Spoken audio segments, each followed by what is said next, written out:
Doctor. ಇವರು doctor ಆಗಿ ನನಗೆ ಹೇಳಿದ್ರು, ಇವ್ರು ಸುಶಿಕ್ಷಿತರು ಡಾಕ್ಟರ್. ಇವ್ರು ಡಾಕ್ಟರ್ ಆಗಿ ಸ್ಟೆಥೋಸ್ಕೋಪ್ ಅಂದ್ರೆ ಏನು, ಎಷ್ಟು ಇಂಜೆಕ್ಷನ್ಸ್ ಕೊಟ್ಟಿದ್ದಾರೆ, ಎಷ್ಟು ಪಿಲ್ಸ್ ಟ್ಯಾಬ್ಲೆಟ್ಗಳನ್ನು ಇವ್ರು ಕೊಟ್ಟಿದ್ದಾರೆ, ಎಷ್ಟು ನಾಡಿ ಮಿಡಿತಗಳನ್ನು ನೋಡಿದ್ದಾರೆ ಅನ್ನೋಂಥದ್ದು ನಂದು ಒಂದು ಸಣ್ಣ ಹಂಬಲ್ ಸಬ್ಮಿಷನ್ ಇವರಿಗೆ, ನಮ್ಮ ಗೌರವಾನ್ವಿತ ಚಂದ್ರಶೇಖರ್ ಪಾಟೀಲ್ರಿಗೆ. ಮತ್ತು ಇದ್ರ ಜೊತೆ ಇವತ್ತು ಈಗಾಗಲೇ ಅವರು ಕೂಡ ಕಳೆದ ಅವಧಿಗೆ ವಿಧಾನ ಪರಿಷತ್ತಿನಲ್ಲಿ ಇದೇ ಕ್ಷೇತ್ರದಿಂದ ಕೆಲಸ ಮಾಡಿದ್ದಾರೆ, ನಾನು ಮಾಡಿದ್ದೀನಿ. ಏನಿಲ್ಲ, ನಾನು ಏನೂ ಹೇಳಲ್ಲ, ಕಂಪ್ಯಾರಿಸನ್ ಹೋಲಿಕೆ ಮಾಡಿ. ಹೋಲಿಕೆಯಲ್ಲಿಂದ ಜನರಲ್ ಸ್ಟೇಟ್ಮೆಂಟ್ ಅಲ್ಲ, ಅವನ ಶಾಸಕ ಇವನ್ ಶಾಸಕ ಅಲ್ಲ. ನಮ್ಮಿಬ್ಬರದು ಹಾಜರಾತಿ, ನಂದು ಹಾಜರಾತಿ ನೋಡ್ಬೇಕು, ಅವ್ರದ್ದು ಹಾಜರಾತಿ ನೋಡ್ಬೇಕು. ಅಟೆಂಡೆನ್ಸ್ ಮಾಡಿ ಏನು ಪ್ರಸ್ತಾವನೆಗಳು, ಪ್ರಶ್ನೆಗಳು, ನಾನು ಎಷ್ಟು ಹಾಕಿದ್ದೀನಿ, ಅವ್ರು ಎಷ್ಟು ಹಾಕಿದ್ದಾರೆ. ಈ ಕ್ಷೇತ್ರ ಸದನದ ರೂಲ್ಸ್ ಅಂಡ್ ಪ್ರೊಸೀಜರ್ ಅಡಿಯಲ್ಲಿ, ನಿಯಮಗಳ ಅಡಿಯಲ್ಲಿ ಅವರೆಷ್ಟು ಪ್ರಸ್ತಾವನೆಗಳು ಹಾಕಿದ್ದಾರೆ, ನಾನು ಎಷ್ಟು ಹಾಕಿದ್ದೀನಿ. ಇನ್ನು ನಿಯಮಿತ ಪ್ರವಾಸಗಳು ಎಲ್ಲೆಲ್ಲಿ ಮಾಡಿದ್ದಾರೆ, ಒಂದು ಅನುದಾನ ಹಂಚಿಕೆ ನನ್ನೂ ತೋರಿಸ್ತೀನಿ, ನಾನು ಅವ್ರದ್ದು ಅನುದಾನ ತೋರಿಸಲಿ ಎಲ್ಲೆಲ್ಲಿ. ಮತ್ತೆ ಜಿಲ್ಲೆಯ ಒಬ್ಬ ಶಾಸಕರು, ಇದೇ ಜಿಲ್ಲೆಯವರದಾರ ಅವರು, ಶಾಸಕರಾಗಿ ಈ ಶಾಸಕ ಸ್ಥಾನಕ್ಕೆ ಅವರು ಮಾತಾಡಿದಂಥ, ವ್ಯಕ್ತಪಡಿಸಿದಂಥ ಅದು ಗೌರವ ವಿಡಿಯೋಗಳಲ್ಲಿದ್ದಾವೆ. ಸಂಪೂರ್ಣ ಅಗೌರವ.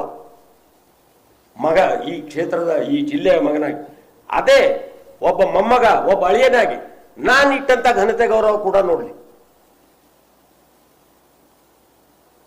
ಮತ್ತೆ ಎಲ್ಲ ಇವತ್ತು ಹೇಳ್ತಾರೆ ಇವರು ಸುಶಿಕ್ಷಿತರು, ನಾವು ಬಹಳ ತತ್ವ ಸಿದ್ಧಾಂತದವ್ರಂತ ನಮಗೆಲ್ಲ ಹೆಸರಿಟ್ರು.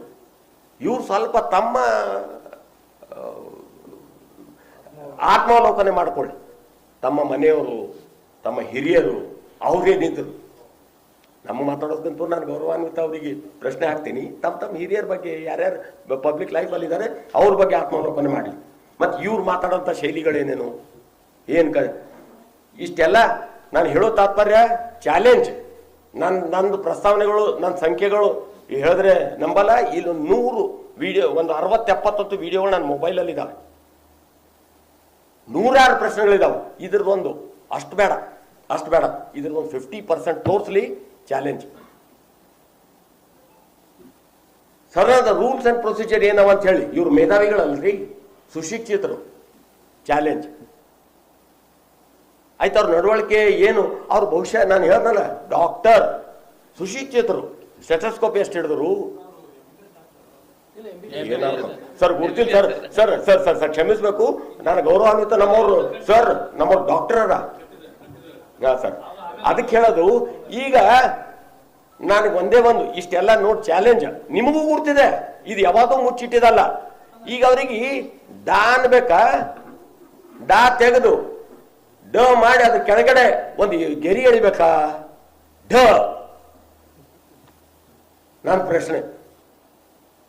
ಹೀಗಾಗಿ ಇದು ಇವತ್ತು ಈ ಕ್ಷೇತ್ರದಲ್ಲಿ ಅವರು ಈ ಕ್ಷೇತ್ರಕ್ಕೂ ಕೂಡ ಇವತ್ತು ಇನ್ಸಲ್ಟ್ ಮಾಡಿದಂಥವ್ರು, ನ್ಯಾಯ ಒದಗಿಸ್ಕೊಟ್ಟಿಲ್ಲ. ಎಲ್ಲಿ ಹೋದಲ್ಲಿ ಏನಾಗ್ತಾ ಇದೆ ಪ್ರತಿಕ್ರಿಯೆ ನೋಡಿದೀವಿ. ಎಲ್ಲಿ ಹೋದಲ್ಲಿ, ಎಲ್ಲಿದ್ರಿ ನೀವು 6 ವರ್ಷ, ಎಲ್ಲಿ ಹೋದ್ರಿ ನೀವು 6 ವರ್ಷ? ಪ್ರವಾಸ ಇಲ್ಲ, ಚಿಂತನೆ ಇಲ್ಲ, ಸದನದಲ್ಲಿ ಇದು ಇಲ್ಲ, ಚಾಲೆಂಜ್. ಹೀಗಾಗಿ ಇವತ್ತು ಅದಕ್ಕೆ ನಾನು ಬಹುಶಃ ಇದು ಮಾತಾಡಬಾರ್ದಂತಿತ್ತು. ನಾನು ಬರೀ ನಂದೇ ಹೇಳ್ಕೊಳಕ್ ನನಗೆ ಟೈಮ್ ಇಲ್ಲ. ನನ್ನ ಪಕ್ಷದ ಸಿದ್ಧಾಂತಗಳು, ನನ್ನ ಪಕ್ಷದ ಕಾರ್ಯಕ್ರಮಗಳು ಹೇಳ್ಕೊಳಕ್ ನಮ್ಗೆ ಟೈಮ್ ಇಲ್ಲ. ಇವತ್ತು ನಿನ್ನೆ ಅವ್ರು ಈ ಮಾತು ಅಶಿಕ್ಷಿತ ಆ ಶಬ್ದ ಉಪಯೋಗ ಮಾಡಿದಕ್ಕೆ ಇವರು ಗೌರವಾನ್ವಿತರು ಎಷ್ಟು ಎಜುಕೇಟೆಡು, ಇದು ಡಾ ಬದ್ಲಿ ಢನೋ ಏನೋ, ಸದನದಲ್ಲಿ ಇವರಿಗೆಲ್ಲ ಅವಕಾಶ ಕೊಟ್ಟಂತ ಸಂದರ್ಭದಲ್ಲಿ ಏನೇನು ಮಾಡ್ಯಾರ ಅದ್ರ ಬಗ್ಗೆ ಬರ್ಲಿ ಚಾಲೆಂಜ್. ಇಲ್ಲೇ ಬರ್ತೀನಿ, ನಂದು ಆಸ್ತಿನೇ ಅದ, ನನ್ನ ಮನೆಯಲ್ಲಿ ಮತ್ತೇನಿಟ್ಟಿಲ್ಲ, ಎಷ್ಟು ವಾರ್ಡ್ರೋಬ್ ನನ್ನ ಪ್ರಶ್ನೆಗಳು ಅದಾವ. ಇವತ್ತು ಇಲ್ಲಿ ಅದನ್ನು ಕೂಡ ಇಲ್ಲೇ ತೋರಿಸ್ಬೋದು ನಾನು ವಿಡಿಯೋಗಳು. ಹೀಗಾಗಿ ಇವತ್ತು ಅದೇ ಒಂದು ಹಿನ್ನೆಲೆಯಲ್ಲಿ ಇವತ್ತು ನನಗೆ ಸಂಪೂರ್ಣ ವಿಶ್ವಾಸ ಇದೆ, ಪದವೀಧರರು ನನಗೆ ಕೈ ಬಿಡಲ್ಲ. ಮತ್ತೊಮ್ಮೆ ಅವಕಾಶ ಕೊಟ್ಟು ಈ ಕ್ಷೇತ್ರದ ಸೇವೆ ಮಾಡಲಿಕ್ಕೆ ನನಗೆ ಮಾರ್ಗದರ್ಶನ ಮಾಡ್ತಾರೆ. ನನಗೆ ಅವಕಾಶ ನೀಡಿ ಪ್ರಚಂಡ ಬಹುಮತದಿಂದ ತಮ್ಮ ಮೊದಲನೇ ಪ್ರಾಶಸ್ತ್ಯ ಮತ ನೀಡಿ ನನಗೆ ಈ ಕ್ಷೇತ್ರದ ಸೇವೆ ಮಾಡಲಿಕ್ಕೆ ಅವಕಾಶ ನೀಡ್ತಾರೆ ಅನ್ನುವಂಥ ವಿಶ್ವಾಸ ಇವತ್ತು ನನಗಿದೆ ಅನ್ನುವಂಥ ಒಂದು ವಿನಯಪೂರ್ವಕ ಮಾತನ್ನ